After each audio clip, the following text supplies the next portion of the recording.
तब यह नरदेही पाया। करोड़ों जन्मों तक जीव अपने कर्मों के अधीन हो करके कर्मों की जंजीर मोटी रस्सी में बंद करके मजबूत, और उस कर्मों के फल को भोगने के लिए जीव को शरीर मिलता है। शरीर के अनुसार उसका भोजन, शरीर के अनुसार उसका क्रियाकलाप।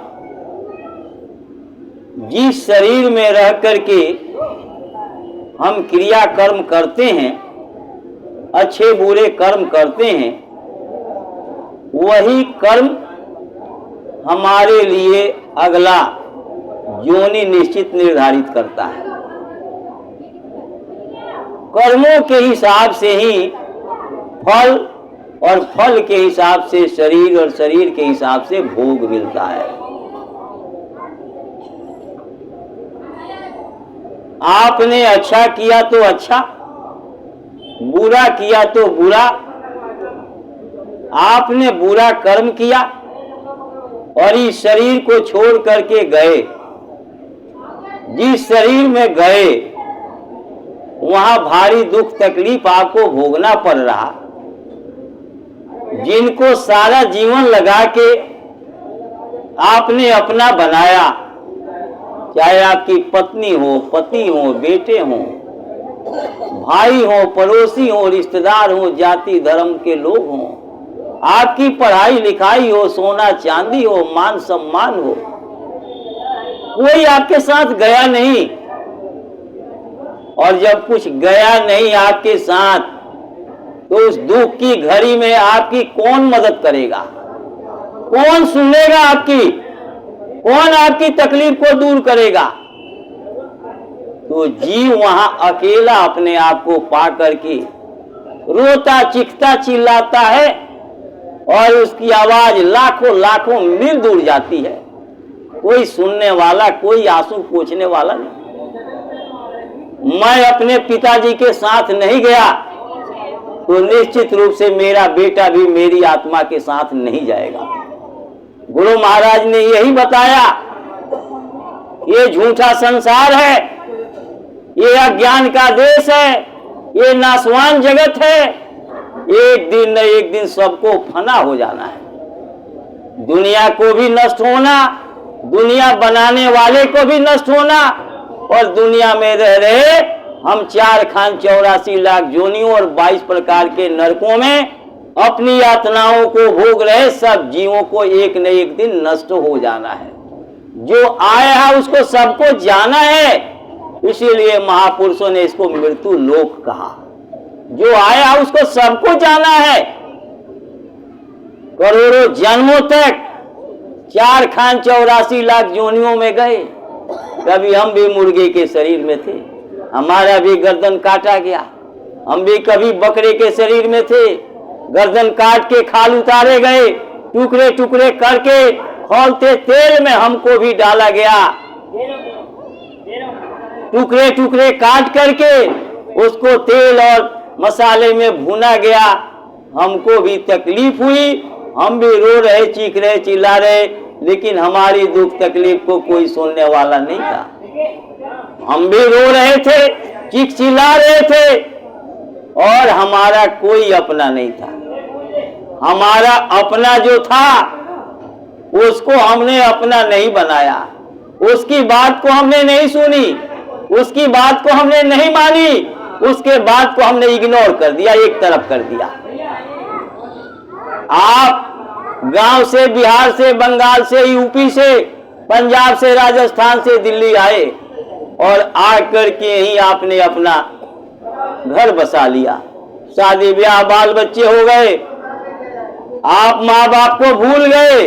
लेकिन जिस माँ ने 9 महीना इस पेट में रख करके अपने खून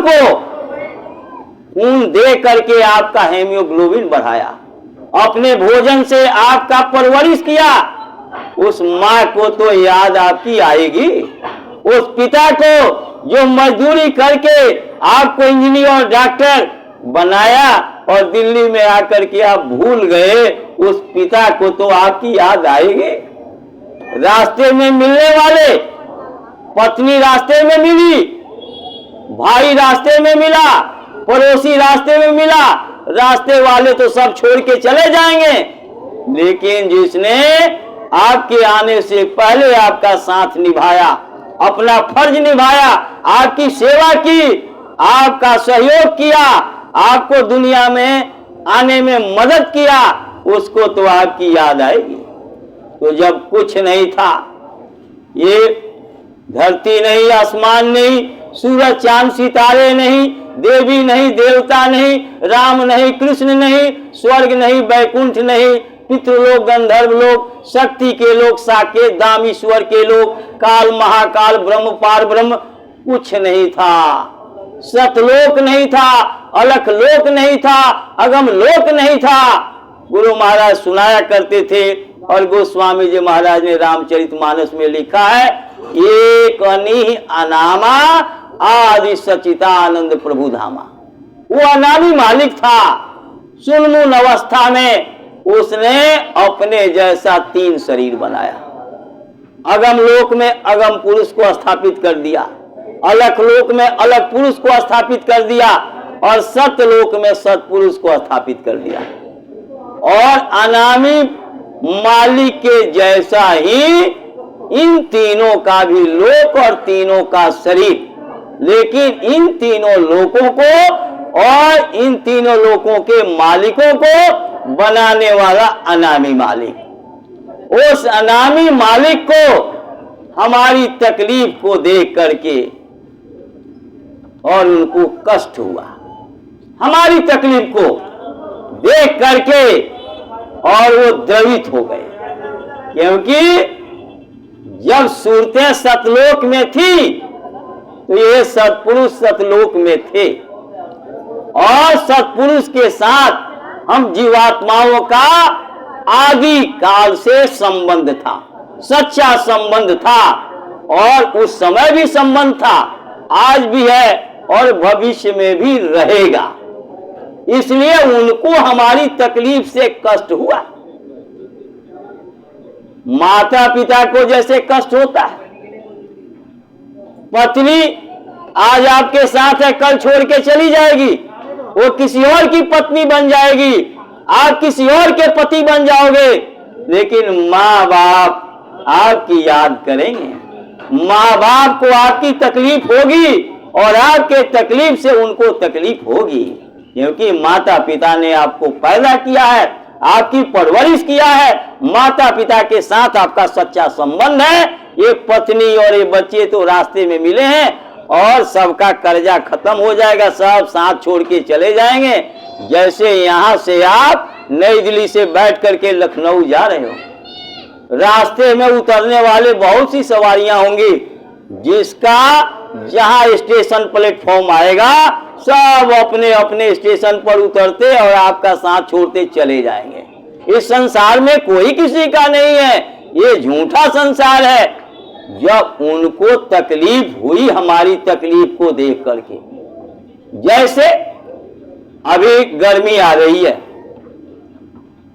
मई जून के महीने में जब भयंकर गर्मी होगी तो आप नंगे पैर धरती पर चल नहीं पाओगे, ये धरती जलने लगेगी, तपने लगेगी और इस धरती के कष्ट को देख करके बादल जो है द्रवित हो जाएगा। जो इस धरती से कितनी ऊंचाई पर बादल है वो बादल द्रवित हो जाएगा, क्योंकि इस धरती के साथ उस बादल का सच्चा संबंध है, सच्चा प्रेम है, सच्चा अपनत्व है उसका, और इसलिए वो बादल दया करके बारिश करता है। उसी तरह से महापुरुषों ने कहा, दुख में देखा तुमको जब ही, तुम्हारे को दुख की स्थिति में देखा और दया उठी हम आए तब ही। तुम्हारी दुख ने मुझे मजबूर किया इस मृत्युलोक में आने के लिए। तुम दुख में नहीं होते तो हम नहीं आते, लेकिन तुम्हारी दुख ने मुझे मजबूर किया इस मृत्युलोक में आने के लिए। दुख में देखा तुमको जब ही और दया उठी हम आए तब ही, और आय किया हम शब्द उपदेशा, शब्द माहि तुम करो प्रवेशा, शब्द शब्द पहुरी हम रची, चढ़ चढ़ पहुंचो नगरी सच्ची। अब बूंद देश को छेड़ो अबही, और सिंध देश चल खेलो तबही। कोयल कभी भी अपने अंडे को अपने घोंसले में नहीं रखती, उसका पालन पोषण परवरिश नहीं करती कोयल कभी भी। कोयल जो है अंडा दे करके और कौवा के घोंसले में छोड़ देती है। कौवा जो है उस अंडे को अपना अंडा समझ करके उसका पालन पोषण और परवरिश करता है। जब अंडा फूटने का समय आता है, उसमें से चूजे बच्चे निकलते हैं, कोयल दूर से आकर के उसकी नीरख परख करती रहती है। जब बच्चे धीरे धीरे उड़ने लगते हैं तो अभी वो नीरख परख करेगी, चुपके से पीछे से आके दाना भी चुगा जाएगी, उसको भोजन भी कराएगी, देखभाल भी रखेगी। और जब बच्चे पूर्ण रूप से उड़ने की स्थिति में आएंगे, दूर से आकर के कोयल आवाज लगाती है। और जब कोयल के बच्चे कोयल की आवाज को सुनते हैं तो कोयल के साथ उड़ करके चले जाते हैं, और कौवा जो है हाथ मसल के देखता रह जाता है। उसी तरह से कोयल जो है सदगुरु कोयल होते हैं। उन्होंने हमको उस प्रभु से प्रार्थना करके हमको आपको ये मनुष्य शरीर दिलवाया। दया मेहर से नर्तन पायो, मत करना अभिमान, मन तू भजो गुरु का नाम। दया मेहर से ये मनुष्य शरीर मिला है, ये नर नारायणी शरीर है, देव दुर्लभ शरीर है। प्रभु भगवान ने अपनी कारीगरी से इस शरीर को बनाया है। इस शरीर के अंदर गुदा चक्र पर गणेश जी अपने पत्नी के साथ रहते हैं, इंद्री चक्र पर ब्रह्मा जी, नाभि चक्र पर विष्णु, ये सब अपने अपने पत्नी के साथ रहते हैं इस शरीर के अंदर ही। हृदय चक्र पर शंकर, कंठ चक्र पर आद्या महाशक्ति रहती हैं, और इसके ऊपर दोनों आंखों के मध्य भाग में ठीक सामने हमारी आपकी जीवात्मा की बैठक। इसको छठा चक्र कहते हैं, भृकुटी विलास कहते हैं, दो दल का कमल है। यहाँ पर आत्मा की बैठक है, और आत्मा स्वयं परमात्मा है, परमात्मा की अंश है। अगर ऐसी स्थिति अनुकूल वातावरण मिल जाए, उसको ऐसा समझाने बताने वाला कोई मिल जाए, तो हमारी आत्मा भी परमात्मा में मिलके परमात्मा का रूप हो जाएगी। जैसे आप आम खाते हो और आम के गुठली को फेंक देते हो, गुठली सड़ जाती है, सूख जाती है, किसी के काम नहीं आती, लेकिन वही गुठली किसी जानकार समझदार चतुर व्यक्ति के हाथ लग जाए और वो अच्छी मिट्टी में, नमी वाली मिट्टी में, अनुकूल वातावरण में उसको दबा दे, वो थोड़े दिन के बाद वो जमना शुरू हो जाएगा। और देखते देखते उसको खाद पानी समय से मिले, अनुकूल वातावरण और सही परिस्थिति में उसको रखा जाए, संभाला जाए, तो एक दिन विशाल पेड़ बनता है और लाखों आम के मीठे फल मिलते हैं। वही गुठली, वही आत्मा, अगर आपको ऐसे कोई महापुरुष मिल जाए तो आपको महापुरुष उस परमात्मा से मिलने का रास्ता युक्ति बता देंगे। जैसे देखो, अभी जय गुरुदेव नाम का उच्चारण कराया गया, ये जय गुरुदेव नाम भगवान का है। राम आए इस दुनिया में, अयोध्या में दशरथ राजा के घर में पैदा हुए थे, उनका नाम वशिष्ठ मुनि ने रखा।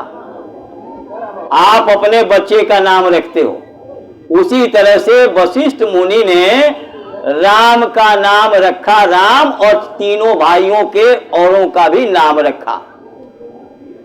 लेकिन राम के अंदर राम की शक्ति छुपी हुई थी, लेकिन अगर वो विश्वामित्र जैसे गुरु नहीं मिलते तो आज इतने दिनों के बाद जो राम की चर्चा हो रही है, राम का जो गुणगान हो रहा, राम का गुणगान नहीं हो पाता। गुरु गृह गए पढ़न रघुराई, अल्पकाल विद्या सब पाई। राम को राम बनाने वाले गुरु विश्वामित्र थे और गुरु के यहाँ गए। कृष्ण का नाम संदीकनी ऋषि ने रखा और संदीकनी ऋषि के आश्रम पर जाके सुदामा और कृष्ण दोनों ने पढ़ाई किया।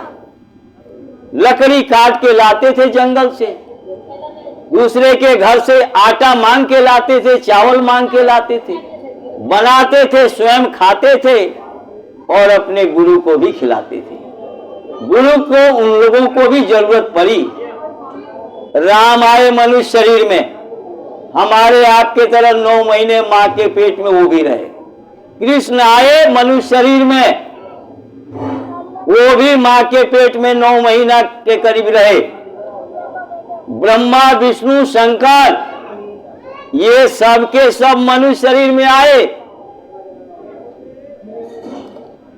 राम त्रिलोकीनाथ, जहां से राम आए थे, त्रिलोकीनाथ भी मनुष्य शरीर में आए।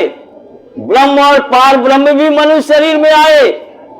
जैसे आपके बीच में लोग रहते हैं और इसी में से कोई चुनाव में खड़ा होकर के कोई सांसद बन जाता है, कोई विधायक बन जाता है, कोई देश का प्रधानमंत्री और प्रदेश का मुख्यमंत्री बन जाता है, उसी तरह से वो भी मां के पेट से पैदा हुए, हमारे आपके तरह आए। उनको भी कोई ज्ञान नहीं था, उनको भी गुरु से ज्ञान मिला। ब्रह्मा विष्णु और शंकर जी को उनकी माताजी आद्या महाशक्ति गुरु थी।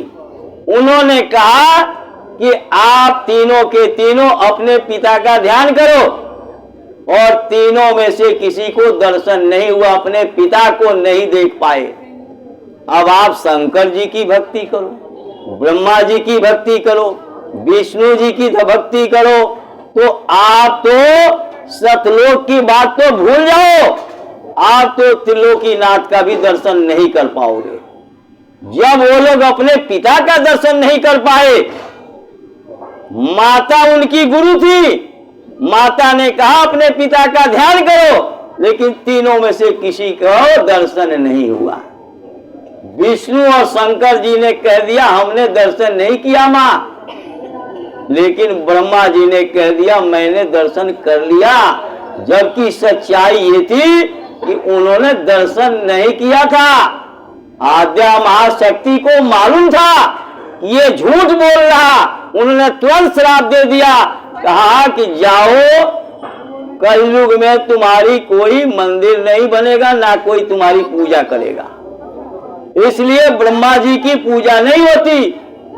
अब बताओ, गुरु जब उन्होंने ब्रह्मा विष्णु शंकर जी ने किया और आपने गुरु किसी को किया नहीं, और अपने ऑटो पर, गाड़ी पर, घर पर लिख लेते हो, अपने टी शर्ट बनियान पर लिखवा लेते हो कि कालों के काल और मेरे गुरु महाकाल, और शंकर जी का फोटो या शिवलिंग बना लेते हो, त्रिशूल बना लेते हो। आपको यही पता नहीं कि शंकर जी कहाँ रहते हैं और महाकाल का स्थान कितना बड़ा है, उससे कितनी ऊंचाई पर है, इस चीज का ज्ञान नहीं है। अगर राम का वास्तविक फोटो आपके घर में होता और राम को आप राम के समय में पैदा होके देखे होते तो आपको मालूम होता, तब आप अरुण गोविल को राम नहीं मानते, दीपिका को सीता नहीं मानते, लेकिन आपने नहीं देखा इसलिए आप दीपिका को सीता माता और उनका फोटो घर में लगा के अगरबत्ती धूप बत्ती दिखा रहे हो, आरती दिखा रहे हो। और जो 5 स्टार होटल में बंबई रह करके शराब कबाब का सेवन करते हैं, जिनका चरित्र का कोई हिसाब किताब नहीं, और उनको सीता माता, उनको राम मान रहे हो, अब आपकी आत्मा कहाँ जाएगी? राम आए, राम ने गुरु किया, कृष्ण ने आए, कृष्ण ने भी गुरु किया। और कबीर रैदास, मीरा, पलटू, नानक, दादू, दरिया, जगजीवन दास, बुल्ला साहब, भीखा साहब, गोविंद साहब, दयाबाई, सहजोबाई, साईनाथ, निजामुद्दीन औलिया, मैनुद्दीन चिश्ती, समरेश, समरथ गुरु रामदास, अमरदास, गुरु गोविंद सिंह, गुरु तेग बहादुर, और आप शिवदयाल जी महाराज, बाबूजी महाराज जो शालीग्राम राय के नाम से थे, ब्रह्म प्रकाश मिश्र, जयमल सिंह महाराज, सावन सिंह महाराज, जगत सिंह महाराज आपके व्यास में। उसके बाद गरीबदास जी महाराज इसी राधा स्वामी में से निकले। गरीबदास जी महाराज आपके बिल्कुल नजदीक दिल्ली सराय रोहिला में आके झोपड़ी बना के कुछ दिन रहे। उसके बाद हाथरस में चले गए और हाथरस जा करके उन्होंने जो है सत्संग शुरू किया। उसके बाद दादा गुरु के बड़े भाई विष्णुदयाल जी महाराज उनसे रास्ता लिए। विष्णुदयाल जी महाराज, गरीबदास जी महाराज के कहने पर विष्णुदयाल जी महाराज ने रास्ता घूरेलाल जी महाराज दादा गुरु को दिया। उसके बाद उन्होंने बाबा जय गुरुदेव को, अब बाबा जय गुरुदेव जी महाराज इतने संत महात्मा और कवि, ये धरती संतों से खाली नहीं रहती। पहले गुप्त संत हुआ करते थे, आज प्रगट संत हैं, लेकिन फिर भी बाबा जय गुरुदेव जी महाराज को 39 साल लगा था गुरु ढूंढने में। पूरा 39 साल, 5 साल से गुरु महाराज ने ढूंढना शुरू किया और 44 साल के उम्र में दादा गुरु मिले। देश का कोई कोना नहीं, देश का कोई मजहब नहीं, देश की कोई संस्था नहीं, किसी महात्मा को नहीं छोड़ा जहां गुरु महाराज नहीं गए हों। बल्कि एक मौलवी के पास जाकर के कहा मुझे खुदा का दीदार करना है। बोले मैं खुदा का दीदार तो करा दूंगा, लेकिन आपको मुसलमान बनना पड़ेगा। गुरु महाराज ने कहा मुझे मुसलमान बनने से कोई परहेज नहीं है, मुझे तो खुदा का दीदार चाहिए। गुरु महाराज से कहा कि आपको 5 वक्त का नमाज पढ़ना पड़ेगा। आप तो जो है आधी दाढ़ी बना कर के और आधी दाढ़ी कस्टमर का छोड़ करके नमाज पढ़ने मस्जिद में चले जाते हो और वहां नमाज पढ़ रहे हो और आपका ध्यान है कि आधी दाढ़ी उस ग्राहक का मुझे जाके दुकान में बनाना है। लेकिन गुरु महाराज ने निष्ठा और लगन के साथ 5 वक्त का नमाज 1 साल तक पढ़ा। उसके बाद भी कुछ मिला नहीं और बकरा ईद के दिन मस्जिद के पीछे मौलवी साहब बकरा हलाल करने लगे। गुरु महाराज ने कहा तुमने मेरी लाखों श्वासों को बर्बाद कर दिया, और ये कह करके चले गए। मैं ज्यादा लंबी कहानी नहीं सुनाऊंगा। गुरु महाराज ने होशियारपुर में त्रिकालदर्शी महात्मा मिले, लोहे को सोना बनाना सीखा और कश्मीर के पहाड़ी पर से कूद करके जान देने चले गए। तब तक जो है दादा गुरु पनवारी का रूप धारण करके 4-5 बीड़ा पान लेकर के वहां पहुंच गए। गुरु महाराज का हाथ पकड़ा और कहा कि तुम यहां से पूरब की तरफ जाओ, आपको 6 महीना में भगवान से मिले महात्मा मिल जाएंगे। गुरु महाराज का विचार बदला। पुरानी दिल्ली स्टेशन आए, एक शेर जी अपने गाड़ी की चाबी हाथ में लेके अपने मित्र से बात कर रहे थे और गुरु महाराज ने कहा शेर जी ये चाबी दिखाइए, मैं इसको सोने की बना दूं। बोले जाओ जाओ, तुम्हारे जैसे मैंने बहुत महात्मा देखा, मुझे सोने की नहीं बनवानी। गुरु महाराज ने कहा मैं कहीं लेके नहीं जाऊंगा, यही हाथों हाथ बना के दे दूंगा। गुरु महाराज ने लोहे की चाबी को सोने की बना दी। शेख ने कहा मेरे गाड़ी में और भी लोहे पड़े हैं, उसको भी बना दीजिए। गुरु महाराज ने कहा ये मेरा कोई बिजनेस नहीं है, मुझे अठन्नी चाहिए, मुझे कानपुर जाना है, मैंने आपके यहाँ मेहनत किया है, मुझे अठन्नी मजदूरी दीजिए और मुझे कानपुर जाना है। और गुरु महाराज पैसेंजर का टिकट लेके कानपुर के ट्रेन में बैठ गए। लेकिन अलीगढ़ से पहले स्वप्न देख रहे हैं कि मुझे दादा गुरु के बड़े लड़के पंडित सुदर्शन जी बैलगाड़ी लेके आ गए, जहां टिकट टीटी चेक करता है बाहर निकलते समय। गुरु महाराज ने आंख खोलने पर कहा, सपने की बात कई बार सच भी होती है, कई बार झूठी भी हो जाती है। चलो थैला अपना सीट पर छोड़ देता हूं और मैं देख के आता हूं कि मुझे कोई लेने आया है। तो गए तो देख रहे हैं पंडित सुदर्शन जी पहले कभी नहीं देखा था, जानते नहीं थे एक दूसरे को। उन्होंने कहा, भाई साहब चलिए आपके लिए गुरु महाराज ने बैलगाड़ी, वो भी गुरु जी ही कहते थे अपने पिताजी को, गुरु महाराज ने आपके लिए बैलगाड़ी भेजा है। और गुरु महाराज ने कहा, ठहरिए मैं अपना थैला लेके आऊं। ट्रेन में गए, थैला लेके आए, बैलगाड़ी पर बैठ के गए। दूर से देखा कि दादा गुरु गाय चरा रहे थे। कहा कि यही मूर्ति, यही स्वरूप जो मुझे कश्मीर में हाथ पकड़ के जान देने से बचाए थे। जब जा करके पैरों में गिर के रोने लगे, दादा गुरु ने कहा, तुम रो क्यों रहे हो, तुमको बुला तो लिया। बोले, सरकार आपने कश्मीर में नहीं कहा कि मैं वो गुरु तुम्हारा हूं जो तुमको तुम्हारी जीवात्मा को अपने घर पहुंचा दूंगा। बोले, बच्चा अगर मैं उस समय बता देता तो तुमको शंका हो जाता। और घूम करके सब जगह छान लिया। 44 साल के उम्र में गुरु महाराज को गुरु मिले और 8 साल तक गुरु महाराज दादा गुरु के साथ रहे। 1940 में गुरु महाराज को दादा गुरु मिले थे और 8 साल बाद यानी 1948 में दादा गुरु का समय पूरा हुआ।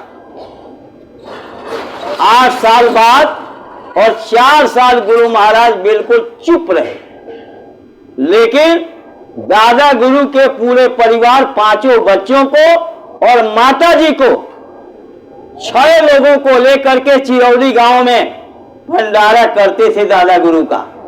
उस समय किसी को नाम दान गुरु महाराज नहीं दिए थे, धन आने का कोई स्रोत नहीं था, लेकिन गुरु महाराज कैसे करके और 49, 50, 51, 52 4 भंडारा चिरौली गांव में किया और 53 से 68 तक 16 भंडारे कृष्णा नगर में किया गुरु महाराज ने।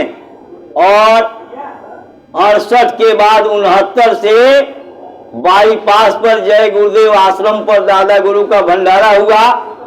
लगभग 2 भंडारे बीच में नहीं हुए जब गुरु महाराज मथुरा आश्रम पर नहीं थे। सरकार ने बाबा जय गुरुदेव जी महाराज को नसबंदी गर्भपात का गुरु महाराज ने विरोध किया था, क्योंकि आप सब लोग मनुष्य शरीर में हो, जानवर कोई सत्संग में नहीं आता। जानवर को अधिकार अपनी आत्मा को अपने घर पहुंचाने का नहीं है। जानवर महात्मा की भक्ति नहीं कर सकता, ध्यान भजन सुमिरन नहीं कर सकता। महात्मा दया करेंगे तो जानवर को मनुष्य शरीर दिला देंगे और दूसरे महात्मा उनको मिल करके और उनको रास्ता बता देंगे, लेकिन जानवर को अधिकार अपने घर जाने का नहीं है। उसकी आत्मा जन्म मरण से नहीं छूट सकती। तो आप ये समझ लीजिए कि जब 10 साल 12 साल के बच्चे बच्चियों की नसबंदी गर्भपात सरकार करवा रही थी इमरजेंसी में, 25 जून 75 को इमरजेंसी लगी और 29 जून को बाबा जय गुरुदेव जी महाराज को तिहाड़, पहले आगरा के जेल में, आगरा के जेल के बाद जो है आपके बरेली के जेल में, बरेली के जेल से आपके बेंगलोर के जेल में, वहां हम लोग गए थे। अभी 20 अगस्त को महाराज जी का सत्संग था, तो विधानसभा भवन के बिल्कुल बगल में वो पार्क बन गया है, जिस 1 नंबर बैरक में बाबा जय गुरुदेव जी महाराज इमरजेंसी में जेल में थे। रजाई गद्दा नहीं मिला था गुरु महाराज को, पत्थर का सील था, उसी पत्थर के ऊपर वो भी 4 साढ़े 4 फुट का पत्थर था और पत्थर के ऊपर ही पत्थर का तकिया लगा हुआ था। उस पर गुरु महाराज बेरी हथकड़ी में गुरु महाराज ने पूछा जेल सुपरिटेंडेंट से और आईजी से कि हमारा फाइल देख करके हमको बताइए आप लोग कि हमारा गुनाह क्या है जो मुझे इस स्थिति में बेड़ी और हथकड़ियों में डाल दिया गया। तो आईजी और जेल सुपरिटेंडेंट ने कहा इस फाइल में कोई आपकी गलती नहीं दर्शाया गया है। मुझे नहीं समझ में आता कि केंद्र सरकार और उत्तर प्रदेश के सरकार को आपसे क्या दुश्मनी है जो इतनी सख्त सजा आपको दी जा रही है। मैं आपको जेल से रिहा तो नहीं कर सकता, लेकिन जो डंडे वाली बेड़ी है उसको चेन वाली बेड़ी में मैं कन्वर्ट कर दूंगा, बदल दूंगा, ताकि आपको बैठने उठने में आसानी हो जाएगी। इस तरह की यातना गुरु महाराज ने सही।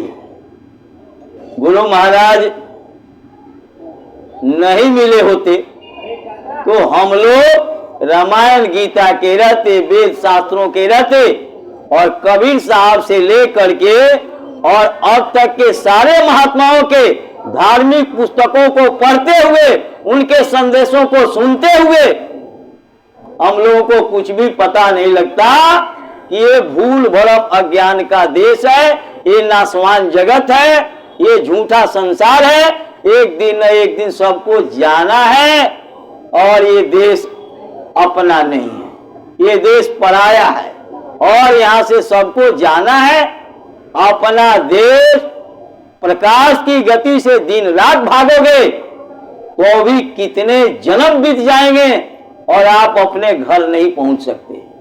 आपका घर सचखंड है, वहां की रहने वाली आत्मा यहाँ आकर के काल के गिरफ्त में फंस गई और काल ने मन और माया को साथ में लगा दिया। इंद्रियों के घाट पर बैठ करके मन जो है क्षणिक सुखों को भोगता है और आपकी आत्मा उस कर्मों के बंधन में बंध करके नरकों और 84 की यातना सहती है। कोई इसकी सुनने वाला नहीं। गुरु महाराज कहते थे कर्म करे कोई फल भोगे अति घोर, अति विचित्र भगवंत गति जान सके नहीं कोई। हम लोगों के समझ में नहीं आता था कि कर्म दूसरा करेगा तो मुझे फल क्यों भोगना पड़ेगा, लेकिन आपकी आत्मा किसी और शरीर में थी और शरीर ने, शरीर के आंखों से ये 9 जो है दरवाजे इंद्रियों के हैं, 2 आंख के, 2 कान के, 2 नाक के, 1 मुंह के और 1 मल और मूत्र त्यागने के 9 दरवाजे हैं जिस पर बैठ करके मन जो है क्षणिक सुखों को भोगता है और आत्मा 10वें द्वार पर इसका स्थान है। और जब आपको पूरे गुरु मिलेंगे और वो आपको रास्ता बताएंगे और गुरु से जब आपका प्रेम होगा तो गुरु दया करके जो शब्दों के सीढ़ी लटकाए हुए हैं उससे आपका संबंध करा देंगे। जैसे आप बाइक चलाते हो, प्लग के अंदर कार्बन आ जाता है, बाइक वहीं खड़ी हो जाती है, किक मारते हुए स्टार्ट नहीं होती, लेकिन जब उसको प्लग को निकाल के साफ करते हो, प्लग लगाते हो, किक मारते हो, गाड़ी स्टार्ट हो जाती है। उसी तरह से महापुरुषों ने कहा मोह को कपट छल छिद्र न भावा, निर्मल मन सो जन्म ही पावा। वही पा सकता है जो निर्मल होगा, बिल्कुल पाक पवित्र होगा। और जब पाक पवित्र हो जाओगे तब आपकी जीवात्मा का मेल शब्द से, शब्द ही धरती शब्द आकाशा, शब्द माही सब जग प्रकाशा, शब्द विनाशा राजगंधा और शब्द ही काटे जीव का फंदा। बालू के कण से लाखवां हिस्सा छोटा आत्मा की आकार है। आत्मा जो है वो कोई हाथी घोड़ा के अंदर, चाहे चींटी के अंदर, मक्खी के अंदर छोटा बड़ा आत्मा नहीं है। आत्मा का आकार बालू के कण से लाखवां हिस्सा छोटा और उसी के प्रकाश से आपके शरीर के सारे अंग काम कर रहे हैं। आत्मा निकली, आपका शरीर बेकार हो गया। गुरु महाराज कहते थे 4.5वें महीने में 4 महीना 20 दिन का, बड़े ध्यान से आप लोग सुनो, 4 महीना 20 दिन का मांस का लोथड़ा जब मां के गर्भ में बन के तैयार हुआ, उस समय तक वो मांस का लोथड़ा हिलता डुलता चलता फिरता नहीं था। माताओं, अब से आप लोग अनुभव करके देख लेना, जब 4 महीना 20 दिन के बाद शब्दों की सीढ़ी से प्रभु ने जीवात्मा को उस पिंड में उतारा। आकार बन रहा था शरीर का, शरीर बढ़ रहा, लेकिन आत्मा नहीं थी। आत्मा नहीं होने से शरीर चलता फिरता नहीं था। जब आत्मा को उतारा तो उस समय वो शरीर जो है चलने फिरने लगा, और उसने देखा आत्मा ने कि मैं तो नरक कुंड में पड़ी हूं। अरे वहीं से तो हम लोग टट्टी पेशाब सुबह बाहर करते हैं, और जो हम खाते हैं, गाजर मूली टमाटर खीरा फल बहुत सारा चीज खाते हैं कच्चा, वो भी सवेरे पक करके जब बाहर निकलता है वो इस पेट में से ही तो निकलता है। चाहे महात्मा हो, सन्यासी हो, चोर हो, डकैत हो, गरीब हो, अमीर हो, देश विदेश का कोई भी व्यक्ति हो, मां के गर्भ में सबको रहना पड़ता है। और लगभग 9 महीना के बाद, 9 महीना 7 दिन के अंदर मां के गर्भ से बच्चा बाहर आता है।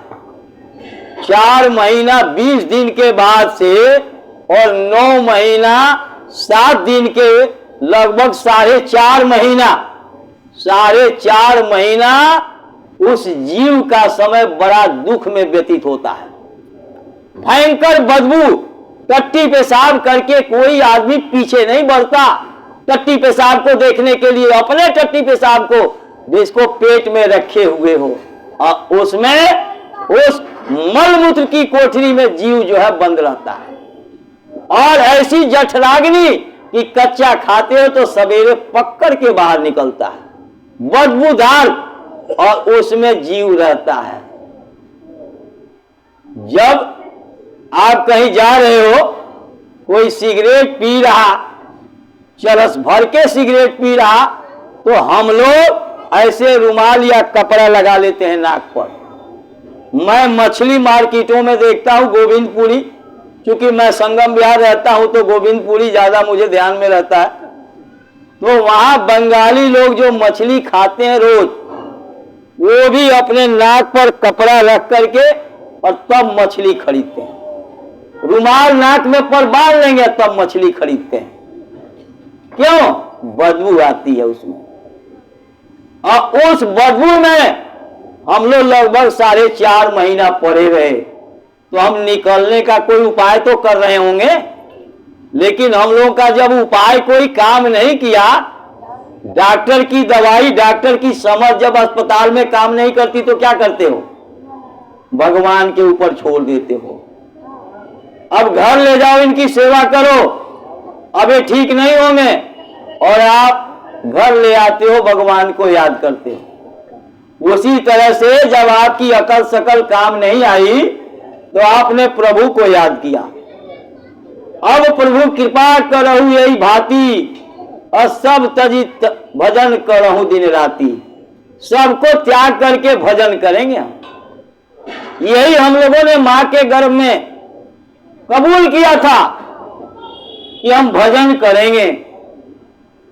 अगर आप कहे होते कि दुनिया में आके मांस खाएंगे, शराब पिएंगे, बहन बेटियों की इज्जत लूटेंगे, मकान दुकान जलाएंगे, हिंदू मुसलमान को लड़ाएंगे, मंदिर मस्जिद गिराएंगे, तो भगवान आपको मां के गर्भ से बाहर नहीं आने देता, उसी घोर नरक में आप पड़े रहते। लेकिन आपने कहा कि मैं भजन करूंगा। अब भजन का जिसके पास रास्ता है उसके पास जाते नहीं हो, उसकी सुनते नहीं हो, उसकी मानते नहीं हो, आप अपने मर्जी के अनुसार जो मर्जी करते हो। अब आप बताओ, 10 गुरु सिखों का देखो आप, 10 गुरुओं ने सिर पर कपड़ा रखा, 10 गुरुओं ने आंख बंद किया और आत्मा की आंख से परमात्मा का दर्शन किया। आत्मा के कान से परमात्मा के यहां से आने वाली आवाज को सुना, उस आवाज को उन लोगों ने लिख दिया उसका नाम गुरु ग्रंथ साहब पड़ा। ऊपर से जो आवाज आई वो स्वामी जी महाराज आए। उन्होंने जब कंज गुरु किया, कंज गुरु ने रास्ता बताया और थोड़े ही दिन में ऊपर से आने वाली आवाज को सुना उन्होंने, तो उन्होंने घट रामायण लिखा। घट रामायण लिखा, उसका लोगों ने विरोध किया। जब विरोध किया तो राजा टोडरमल के यहां काशी में छुपा दिए, और जब काशी में छुपा दिए तो उन्होंने रामचरितमानस लिखा। रामचरितमानस का भी लोगों ने विरोध किया, और जब लोगों ने विरोध किया तो अकबर बादशाह ने गोस्वामी जी महाराज को दिल्ली के जेल में लेके बंद कर दिया। जेल कहाँ था? ये अरविंद अस्पताल के बगल में जहां मौलाना आजाद कॉलेज था। मौलाना आजाद कॉलेज है, वहीं पर खूनी दरवाजा है आज भी। वहीं पर जो है मुगल बादशाह जुर्मियों को फांसी की सजा देते थे। खूनी दरवाजा है ये।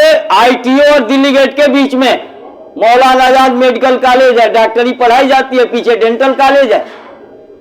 अब यहां गोस्वामी जी महाराज को जेल में बंद कर दिया।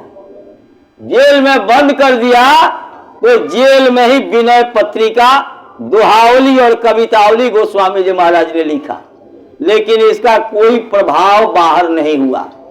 जैसे उन्होंने हनुमान चालीसा शुरू किया, जय जय जय हनुमान गोसाई कृपा करो गुरुदेव की नाही, जैसे ये लिखना शुरू किया तब तक तो चांदनी चौक में बंदरों ने उत्पात मचाना शुरू कर दिया।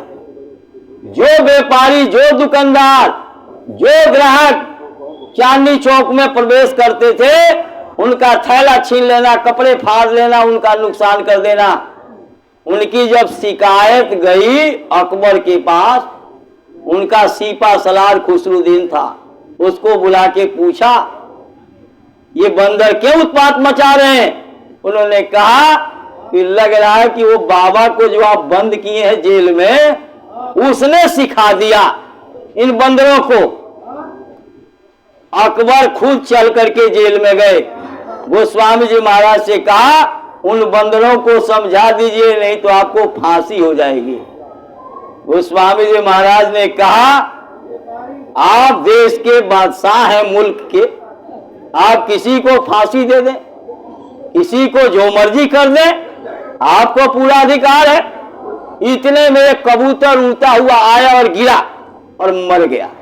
गोस्वामी जी महाराज ने कहा इसको जिंदा कर दीजिए। बोले ये जिंदा नहीं होगा, ये तो मर गया।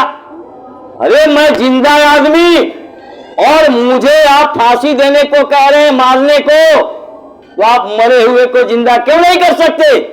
अगर इसको आप जिंदा नहीं करेंगे तो मुझे आप फांसी नहीं दे सकते। महात्मा डरते नहीं, महात्मा नहीं डरते।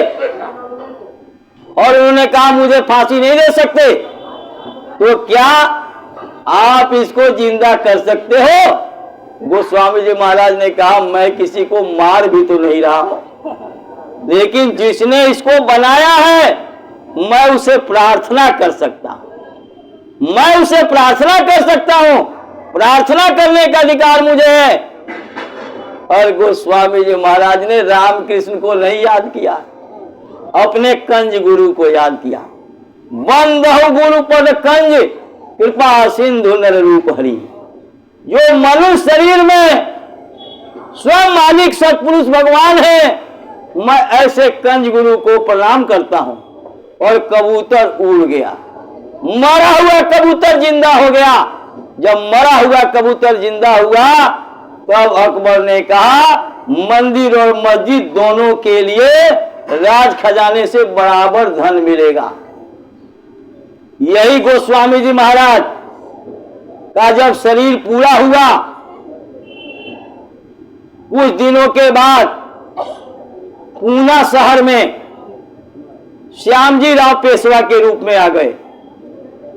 ब्राह्मण परिवार में 21 साल के उम्र में एक बच्चा था, राजा के लड़के थे। पिताजी उनको राजा बनाने जा रहे। उन्होंने कहा राजा तो मैं बन जाऊंगा, मैं जरा सैर करने निकलूंगा। तुर्की घोड़े पर सवार होकर निकले और ऐसा घोर अंधेरा कर दिया कि उनके अंगरक्षक सेवादार उनको देख नहीं पाए। बहुत दिनों के बाद जंगलों में, पहाड़ों में, नदियों के किनारे रह करके, भूखे प्यासे रह करके उन्होंने साधना किया, राजपाट को लात मार दिया, ठुकरा दिया राजपाट को, तो भगवान मिलता है। कबीर साहब ने कहा कि तप के चूके राज मिलत है और राज के चूके नरका, कहे कबीर सुनो भाई साधु, इसमें परे न फड़का। ये अकाट सत्य है, इसमें कोई अंतर नहीं है, सीधा नरक होगा राज से चूकने के बाद। गुरु महाराज ये भी कहानी सुनाते थे कि अयोध्यावासी राम लक्ष्मण सीता को छोड़ने गए।